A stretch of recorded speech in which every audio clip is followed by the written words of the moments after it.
where African civil society, environmental groups, governments, the private sector, and others are aligning with Africa's efforts to combat energy poverty, drive industrialization, while asking for a just energy transition.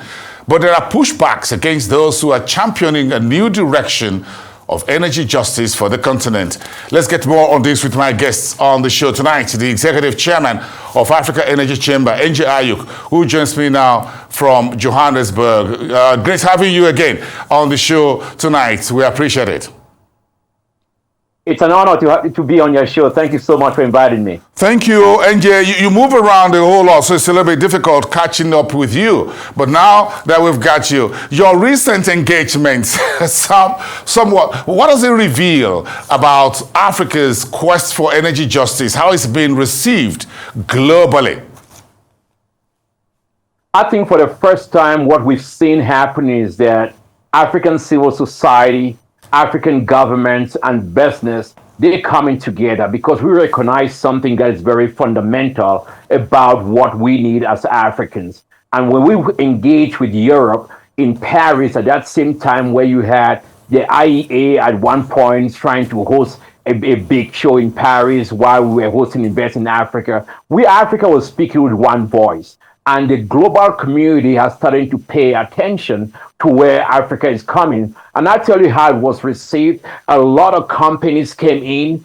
They had strong commitments and they're moving forward. UTM offshore in Nigeria is getting close to getting all the commitments needed for Nigeria's first floating LNG. Congo is seeing ENI moving forward with natural gas. But we're also seeing a big discussion around hydrogen production in Mauritania and Namibia. So I am pleased by the global response to where we stand, and it's very refreshing to see not just African but European business, American business speaking up for a just energy transition for Africa, and also with a lot of work coming in from organizations like OPEC and the International Energy Forum and Apple. We're very confident on where we are in this race towards a just transition. A lot of work still needs to be done, to be put in to go ahead. What you just outlined, NJ, shows there are still friends of Africa out there that believes in a just energy situation for the continent. But there are pushbacks, as we read in some of these online as well. What are these pushbacks still all about? Africa not being allowed to actually decide its own future in a manner of speaking, in line with the rest of the world, in a responsible manner, that is. I think there's a certain part of the world out there that believes that Africans should receive lectures. There's a certain part out of the world out there that believes that some people in Europe or in Great Britain or in America ought to lecture Africans as to what is good for them because we're just some redneck morons that need to be pulled out of our jungles and villages into a civilization that they created for us. But I think Africans are in a position that we know what we need. We understand the nuances. We understand that we have to produce natural gas to drive Africa forward. We understand that we need to produce oil in order to maintain our energy security. But we also understand that we need to transition into cleaner forms of energy. But those that are asking us to do, let them start because they need to decarbonize so we can industrialize. But we also have to be called out on the hypocrisy that comes out from a lot of these Western countries that are saying we need to leave it in the ground. I think it is something that we need to be very forceful, and business and civil society and everything have to speak up. African civil society is very different from Western civil society. How do you tell someone in Namibia that with abundant oil and natural gas discovered, you need to leave it in the ground to beg for aid? How do you tell someone in Mozambique that your gas can go to Western countries but leave domestic gas in the ground and beg for aid? We need to turn that around and we need to drive up our economies. That's how we need to grow Africa's future. And it is very important these days because what we should be sending to Western countries to be African products, not Africans trying to cross the Mediterranean. So we understand this pushback. But again, Boyson, it's a democracy. So we think It's important to have all voices in the room and even the IEA. But I'm happy we didn't listen to them, because if we did, we'd be in a lot of trouble right now.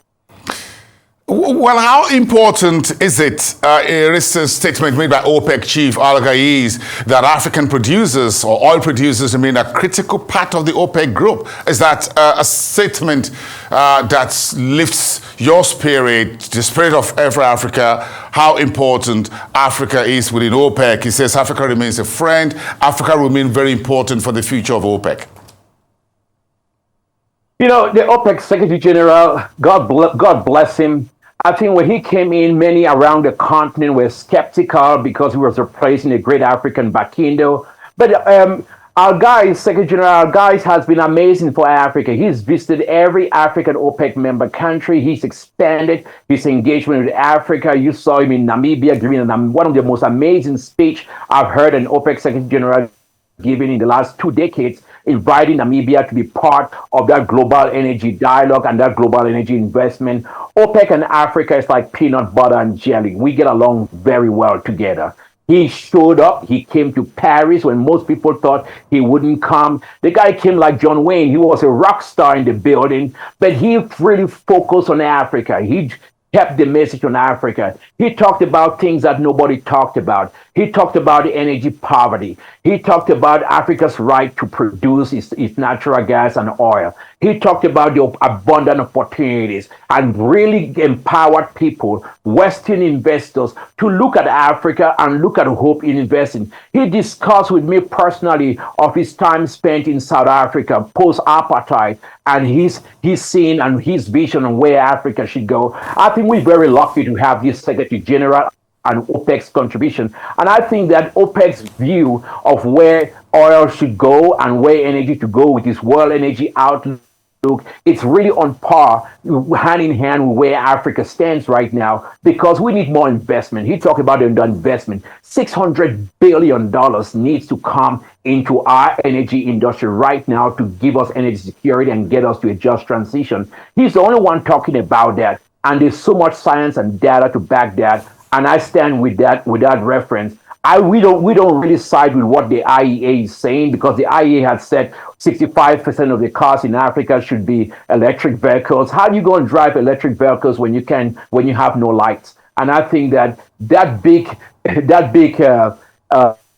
for lack of a better word, that big discontent or understanding of Africa is something that Fatih Birol and his people have really missed out. They've missed out Africa. They've lost the Africa street. But we're going to bring Fatih Birol home, and we're going to bring him to Africa, and we'll give him some education that he's been sorely missed. So how are you and your team at the AEC taking the message of energy justice for Africa further, more impactful ahead of the November Energy Week Summit in Cape Town? Try to bring everyone into the room, try to get everyone to really understand, even including the IEA, that look, this is what Africa is, this is where we're going. You need to listen to our message because we know this continent better than anyone else.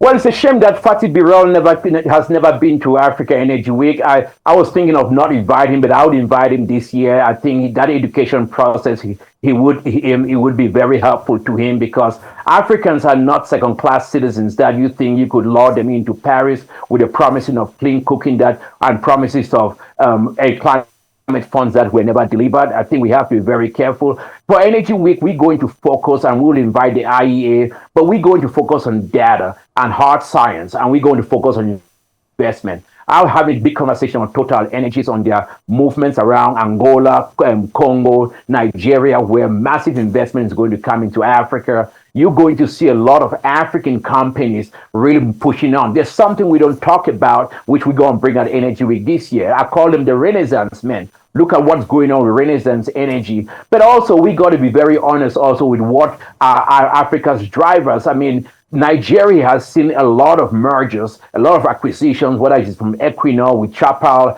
Owando with ENI. You've seen the Seplat deal with Exxon. and other deals that are still waiting for regulatory approvals. It shouldn't take so long to approve a project and the time you need to build that project. These approvals need to be done quickly in Nigeria. It would send some right kind of signals to the market. It would send the right kind of signals that these licensing rounds are real. It will send the right kind of signals that further investment should come in. We want to hold the IEA accountable during Energy Week, but we also want to hold African leadership accountable. We want to look at better fiscals. We want to look at low taxes. We want to ensure that Africa is competitive, because when we are competitive, when we look at really driving up business and being a voice for everyday business and SMEs and local content and women in energy, then we would see an Energy Week that works well. And believe me, you're going to see a spectacle. There will be something this Energy Week,